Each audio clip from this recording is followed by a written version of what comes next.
Welcome to our C2C talks today. We talk with Charline Ducas from C2C Global. We are very happy to have you. Welcome, Charline. Thank you. Charline, you are unit leader of Global Circular Economy at CNA Global.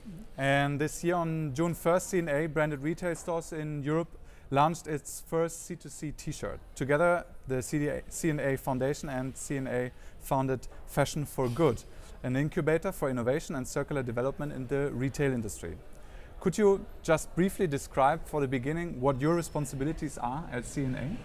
Yeah, so I'm responsible for developing our strategy around our first pillar, which is sustainable products, and then the products for raw materials, product and circular strategy. So I'm working with our businesses to improve our practices and develop our strategy forward. Mm-hmm. And now, in this year, 2017, what is the motivation of CNA to launch a collection like this, Cradle to Cradle certified? Well, we've been thinking about circularity in fashion for a couple of years and wondering what we needed to do, and it's quite a new topic within the industry. We speak, but there is not a lot of proof points. And we decided we needed to create a proof point. And for a product that is designed for a circular economy, we felt it needed to reach the gold level. Mm-hmm. And that's why we started the journey, to understand if it was possible and to prove that it was possible. So the rest of it, we have a proof point and the rest of the industry has a proof point. So you as a company also, as we do, promote a shift from a linear to a circular economy.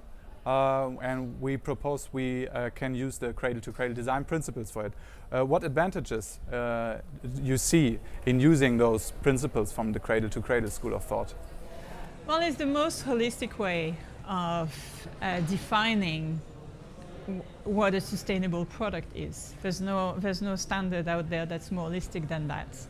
And that has the circular philosophy embedded within the standards. The fact that it's third party, that it's based on science, that it's peer reviewed, it's a very solid approach.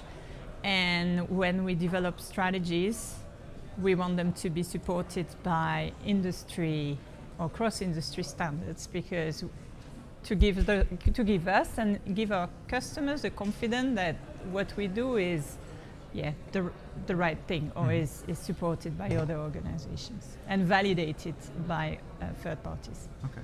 And coming to your customers, you are communicating design to be recycled about your t-shirts. Are there challenges in doing so? So the question we had is, how do we communicate about end of use to customers? It's not a concept that our customer base and the society knows about, the expert knows about, but our customers are not experts. So how do we translate this concept into something that they can understand? And recycling, that's something that's becoming what most people understand. And they understand that if it's for their plastic, their bottle, their paper, when they don't need it anymore, they put it somewhere and someone does something with it. Our t-shirts go further than recycling because we promote reuse, recycle and composting. So we promote different end-of-use strategies, but we communicate about the recycle words is there to embed the whole concept of end-of-use in a consumer relevant message. And what role plays Fashion for Good in this whole process? Fashion for Good has helped us come to this point. So they've been part of the project team that worked with our manufacturers and helped us with some innovation. And they also, we shared all the learning. We went through a very steep learning curve while working on those products.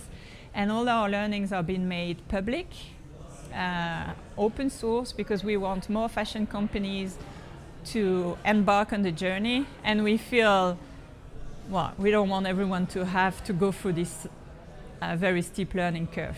And as a result, we've published through Fashion for Good a guide that we call the Good Fashion Guide, which is there to share this learning in a very open way, which we are committed to keep building as we keep learning. All right.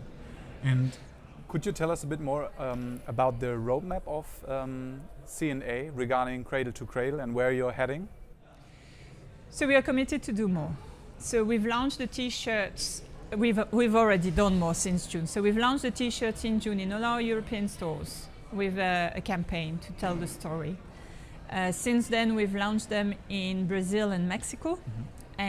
Since then, in Europe, we have new products. We have right now in store long sleeve tees for ladies. We have short sleeve tees for men, and there will be more coming. So there will be continuity in our offer of Cradle to Cradle certified products. Happy to hear that.